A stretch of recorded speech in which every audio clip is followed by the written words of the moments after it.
ሰይፉ ፋንታሁን ከቴዲ አፍሮ ዘፈን ሰርቋል ይባላል። አንድ የጣቢያችን ምንጭ በድምጻዊ ቴዎድሮስ ካሳሁን ቴዲ አፍሮና በጋዜጠኛ ሰይፉ ፋንታሁን መካከል አለመግባባት ተፈጥሯል።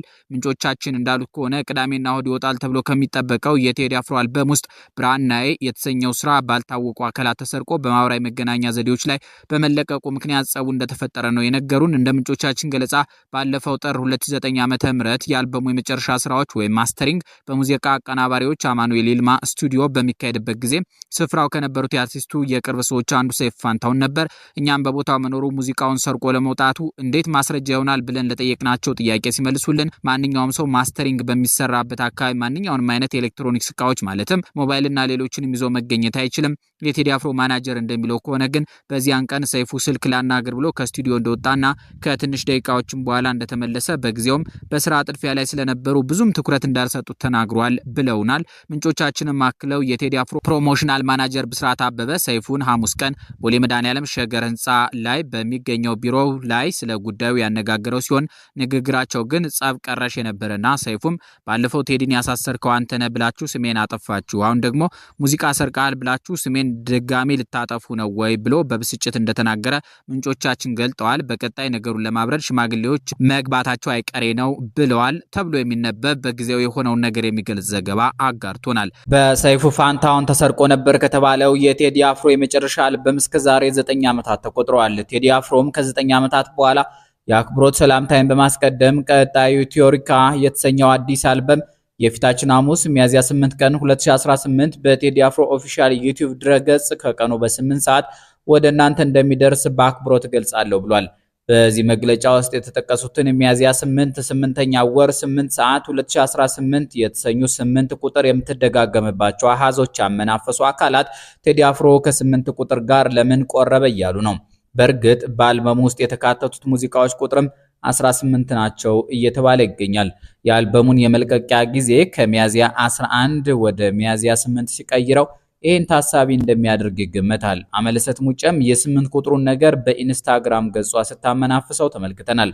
ይህ ሁሉ ሆኖ ግን ቴዲ ምነካው የሚያስብል ጥያቄ ተነስቶበታል። የቴዲ አፍሮን ዝና የማይመጥነው የኢትዮሪካ አልበም ግራፊክስ በሚል ርዕስ ጽሑፍ ያጋሩ ሰው ቀጣዩን ትችት ሰንዝረዋል። ቴዲ አፍሮ ለኢትዮጵያ ሙዚቃ የሰጠው ክብርና ያመጣው አዲስ ንፋስ ሁልጊዜም በታሪክ የሚታወስ ነው። ሆኖም ኢትዮሪካ በተሰኘው አዲስ አልበሙ ዙሪያ አሁን እየወጡ ያሉ የማስታወቂያ ምስሎችና የፖስተር አሰራሮች የቴዲን ታላቅነትና የዘመኑን የጥበብ ደረጃ የሚመጥኑ አይደሉም።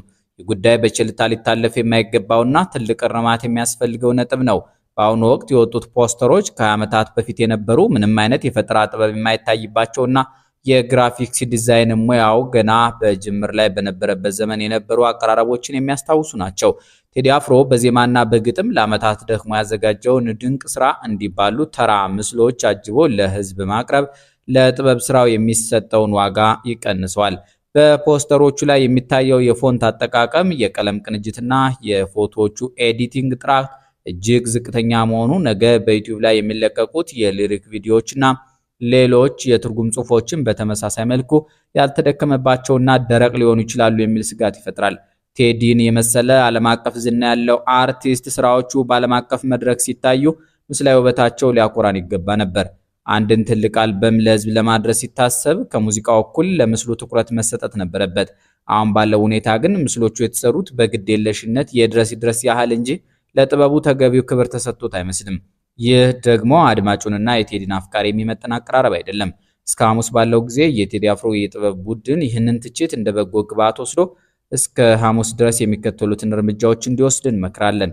በዩቲዩብ የሚለቀቁ ቪዲዮዎች፣ የሙዚቃዎቹ የትርጉም ጽሑፎች፣ ሰብታይትልስና ምስላዊ አኒሜሽኖች በዘመናዊ የሞሽን ግራፊክስ ባለሙያዎች ዳግም እንዲታዩና ማራኪ እንዲሆኑ ማድረግ።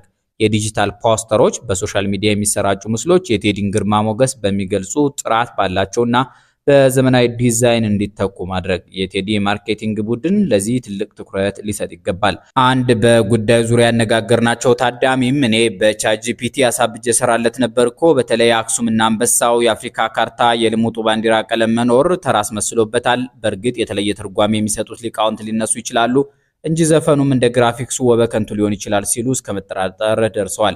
ፍቃዱ አለማየሁ ደግሞ ቴዲ አፍሮ ዳስጣ ላንሳው የተባለው ሙዚቃው ፖስተር ላይ ተኮራምቶ የተነሳውን ፎቶ አያይዞ ብላቴናው ፎቶ ለመነሳት እንዲመሰቃየት ነበረበት። የጃንሆይን ውሻ ሉሉን እኮ ነው ያከለው ተጨባብጦ ሲል ተክዟል።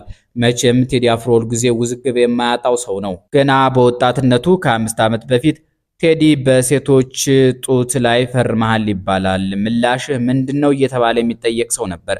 ምላሹም በመጀመሪያ ትላልቅ ሰዎች ከዚህ ስላሉ አስነዋሪ ነገር ስለሆነ ይቅርታ እንጠይቃለን። ይህን ለማድረግ የሚያስፈልገው ኢትዮጵያ ሆኖ መገኘት ብቻ ነው። ሁላችንም በጥብቅ ስርዓት ነው ያደግነው። እኔ ደግሞ ከዚህ ማህበረሰብ ስለወጣሁ እንዲህ አይነት አስነዋሪ ስራ አልሰራም የሚል ሆነና አዳፍነው። እንዲያ ተናግሮም ግን ዛሬም ድረስ የሚያሙት አሉ። ቀጣዩ ወሬ ደግሞ ይበልጥ አስደማሚ ነው። በ2004 ዓ.ም ነሐሴ 15 ቀን መለስ ዜናዊ አስረስ ከዚህ ዓለም በሞት መለያታቸው በመንግስት ይፋ ተደረገ። ዜናው በአገሪቱ ላይ ከፍተኛ የሐዘን ድባብ ሲፈጥር ለ7 ቀናት ብሔራዊ ሐዘን ታወጀ። በዚያ የሐዘን ወቅት በህዝብ መካከል አንድ መረጃ በፍጥነት መስፋፋት ጀመረ። ይህም ቴዲ አፍሮ የመለስ ዜናዊ ሞት አስመልክቶ ነጠላ ዜማ እንዳዘጋጀ የሚገልጽ ነበር። ይህ ወሬ በተለይ በኢንተርኔት መድረኮች በፍጥነት ሲተላለፍ ለብዙዎች እውነተኛ መስሎ ተቀባብለውት ነበር። ነገር ግን በኋላ ጉዳዩን የተመለከቱ ባለድርሻ አካላት ይህን መረጃ በግልጽ አስተባበሉ። ሰርካለም ታፈሰ የተባሉት የአዲካ ኮሚኒኬሽን ሚዲያ ማናጀር ቴዲ አፍሮ ለመለስ ዜናዊ ምንም አይነት ነጠላ ዜማ እንዳልሰራ ፍርጥም ብለው ገለጹ። እንዲሁም በዩቲዩብ የቀረበው የሙዚቃ ቅንብር ቀድሞ ከተሰራ ስራ የተወሰደ መሆኑንና ከአርቲስቱ ፈቃድ ውጭ እንደተዋቀረ አስረዱ። በተመሳሳይ የቴዲ አፍሮ ማናጀር ዘካሪያስ ጌታቸው ደግሞ ጉዳዩን በግልጽ ሲያብራራ ቴዲ ምንም አይነት ሙዚቃ አልሰራም፣ ለመለስ ነጠላ ዜማ ለመስራት ሐሳቡም አልነበረውም ብሎ ነበር። የቴዲ አፍሮ ነገር በዚህ ደረጃ በውዝግብ የተሞላ ነው። በዚህ ሰሞን ደግሞ የኢትዮጵያ ሚዲያዎች የሚፈሯት ተብላ በሻሻ ሚዲያ በተባለ ተቋም የተገለጸችው የራይዷ ባለቤት ሳምራዊት ፍቅሩ የግል ንብረት በሆነው ሰዋሰው መልቲሚዲያ የቴዲ አፍሮ ሙዚቃ እንዳይለቀቅ ለምን ፈለገች ተብሎ እየተጠየቀ ነው። በሻሻ ሚዲያ ኔትወርክ ይቀጥላል። ቱኤፍ ካፒታል ፒኤልሲ የሚባለው ድርጅት የሚያስተዳድረው ሰዋሰው መልቲሚዲያ ባለቤትነቱ የራይዷ ባለቤት ሳምራዊት ፍቅሩና የወንድሟ አብርሃም ፍቅሩ ነው። ከ25 ዓመታት በፊት የተቋቋመው ናሆም ሪከርድስ የተባለው አንጋፋ ድርጅትም የወንድማቸው ኤልያስ ፍቅሩ እንደሆነ ይታወቃል። የአርሲዋ ተወላጅ ሳምራዊት ፍቅሩ ንብረት የሆነው ሰዋሰው መልቲሚዲያ የቴዲ አፍሮ አልበም ሊለቀቅ 3 ሳምንት ሲቀረው ጠብቆ 3 ለህዝብ ድምጽ የሚሆኑ ዘፈኖች ቀንሶ እንዲያወጣ ጠይቀውታል። በዚህ ምክንያት ቴዲ አፍሮ ከሳምራዊት ፍቅሩ ተቋም ሰዋሰው መልቲሚዲያ ጋር የነበረውን ግንኙነት ባለቀ ሰዓት ያቋረጠ መሆኑ ይታወቃል። አርቲስቱ ህዝብን ለማክበር ሲል ቀደም ሲል ይለቀቃል በተባለበት ቀን አልበሙን ለማውጣት በመገደዱ ለከፍተኛ ኪሳራ ተዳርጓል። የሳምራዊት ድርጅቶች ከቅርብ ጊዜ ወዲህ ህዝብን የናቁ ጥሩ ያልሆኑ ተግባራት እያደረጉ ይገኛሉ።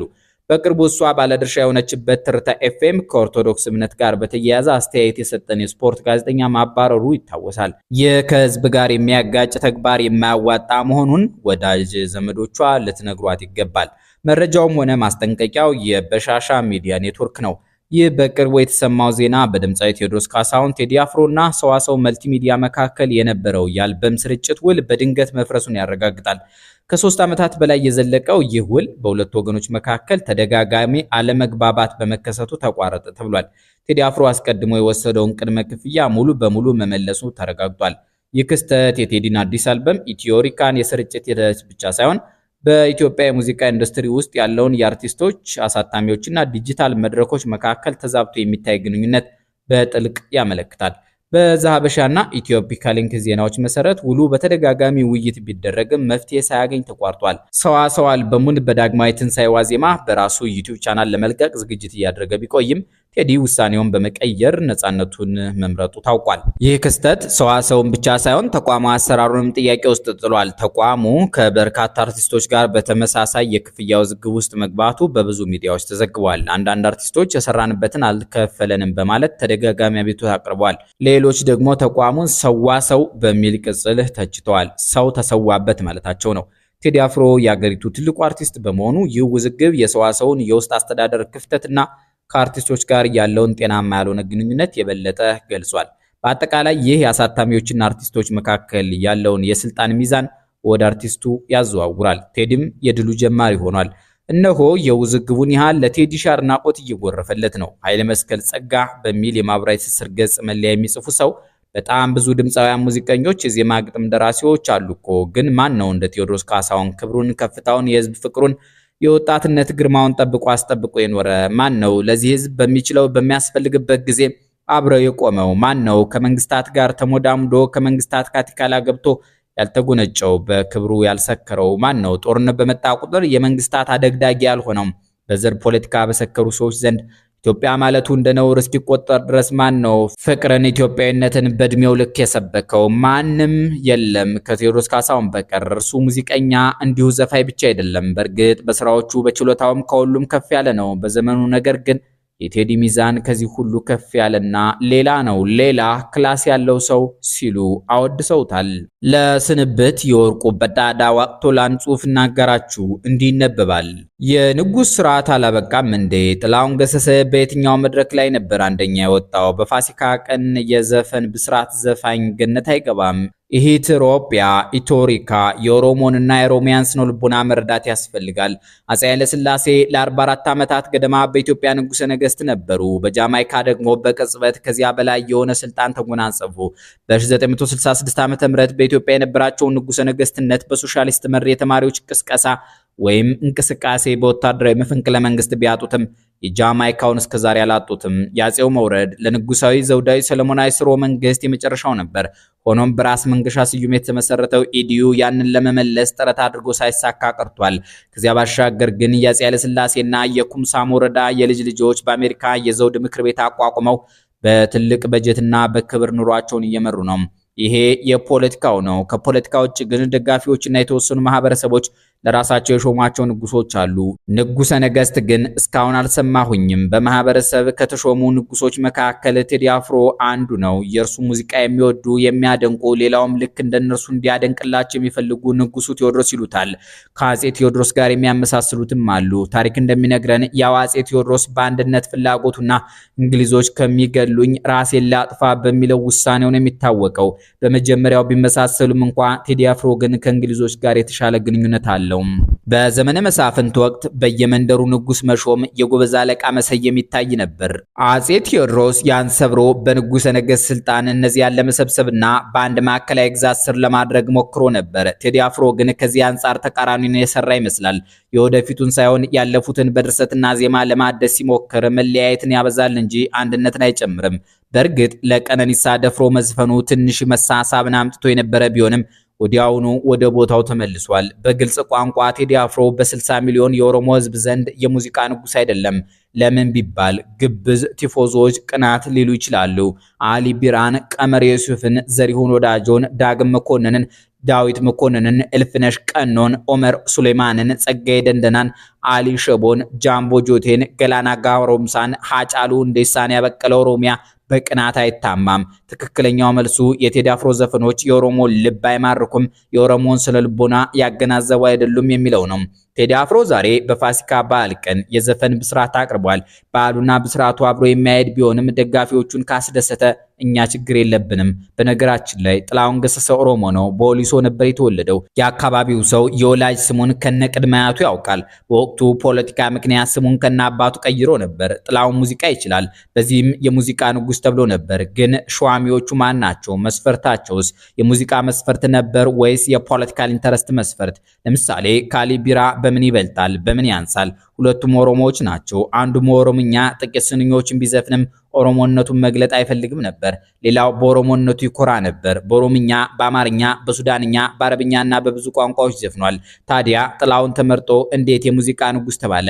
ያማነሰ ተብሎ በሳይንሳዊ መስፈርት ያልተዳኘውን ሹመት በትውልድ አእምሮ ውስጥ ለማስረጽ አውሮፕላን መጣ እየገሰገሰ በዘፈን አንደኛ ጥላሁን ገሰሰ የሚል ኢሳይንሳዊ ነጠላ ዜማ ለቀቁ። የትኛው መድረክ ላይ ውድድር ተደርጎ ጥላሁን አንደኛ ወጣ? እኔ ከጥላሁን ችግር የለብኝም። ችግሬ ከሸዋሚዎቹ ነው። ጥላሁን እያረጀ ሲመጣ እነዚያው ቡድኖች ወራሽ ብለው ቴዲ አፍሮን አቀረቡ። እዚያ የተደረገውን የሰፈር ሹመትን በግድ እንድንቀበል ይጠብቃሉ። አንቀበልም ስንል ፈጣሪን የካርን ያህል ይቆጥሩብናል። በእርግጥ ፈጣሪማ ዘፋኝ መንግስተ ሰማያት አይገባም ነው ያለው። ዘፋኝ አይደሉም ሙዚቀኛ ናቸው ብለን እንለፈው። የእነንትና ንጉስ ቴዲ አቤት ቅናት! ኢትዮሪካ በሚል ርዕስ ሐሙስ አዲስ አልበም እንደሚለቅ ከተናገረ ወዲህ ደጋፊዎቹ ሐሙስ ገነት ትገባላችሁ የተባሉ ያለ አይነት ስሜት ተሰምቷቸዋል። የቴዲ አፍሮ ዘፈን ለነዳጅ ችግር ጨምሮ ሁሉንም ችግሮቻቸውን እንደሚፈታ ተስፋ አድርጓል። በአጠቃላይ ፖለቲካዊ፣ ሃይማኖታዊ፣ ማህበራዊና ኢኮኖሚያዊ ችግሮችን ጠራርጎ እንደሚያስወግድ ያላቸው እምነት ከብረት የጠነከረ ነው። በኦሮሚያ መሰል ስሜት እንደሌለ ይወቁ አይወቁ ባናውቅም እኛን ከጠየቁን ግን የለም ለማለት አፍታም አይወስድብንም። ለዚህ ጽሑፍ መነሻ የሆነኝ ርዕሱ ነው። ኢትዮሪካ ይላል። ያው ኢትዮጵያ ሲደመር አፍሪካ ለማለት መሰለኝ። የአክሱም ሐውልት አለበት። የኢትዮጵያን ታላቅነት ለአፍሪካ የነጻነት ተምሳሌትነቷንም ጨምሮ ለማቅረብ አቅዶ ይሁን በትግራይ ያለውን ወቅታዊ የፖለቲካ ትኩሳት በዜማ አቅርቦ መፍትሄ ለመጠቆም ይሁን ከሁለቱ ውጭ ሌላ ይሁን አላውቅም። የትኛውም ቢሆን አሁን በኦሮሚያ ያለውን መልከታ ግን አይቀይርም። ቴዲም ለቴዲ ግጥም የሚሰጡትም የኦሮሚያን ስነልቦና የተረዱ አይደሉም፣ መረዳትም አይፈልጉም። ኦሮሞና ኦሮሚያ አንድነት አይጠሉም፣ ኢትዮጵያን አይጠሉም፣ የኢትዮጵያን ታላቅነትም አይክዱም። ኦሮሞና ኦሮሚያ የሚጠሉት እኔ ብቻ ልስበክ አንተ ስማ፣ እኔ ብቻ ልዝፈን አንተ አዳምጥ የሚለውን አስተሳሰብ ነው። አንዴ ኢትዮጵያን የሚወድ ኦሮሞ ወዳጄ ከቴዲ ቀድሞ የሆነ ሐሳብ ነግሮኝ ተደነኩኝም ሳኩኝም። የተደነኩበት በጤና ሙያ አስደናቂ ስራ ሰርቷል። በፖለቲካም በዚያ ደረጃ ተጨንቆ መፍትሄ ማፈላለጉ ነው። ያሳቀኝ ያቀረበው መፍትሄ ነው። ምን አለኝ? ኢትዮጵያ የሚለው ስም ኦሮሞ ወንድሞቼንና የደቡብ ህዝቦችን እያስደስት አይደለም። ለምን ህ እና ሮ ያለበት የሀገር ስም እንዲወጣ ጫና አናደርግም የሚለው ነው። ወዳጅ ያቀረበው ስም ኢትዮጵያ የሚል ነበር። ህ ለደቡብ ህዝቦች፣ ሮ ለኦሮሞ። በእርግጥ ይሄ በኢህአዴግ አገዛዝ ጊዜ የቀረበ ነው። አሁን የተቀየረ ይመስላል። ዘረስታር ዲቴልስ ወርቁ ጨርሰዋል። እኛም አበቃን። ሰላም ይስጥልን። ስለ ቴዲ አፍሮ የምትሉንን ጻፉልን።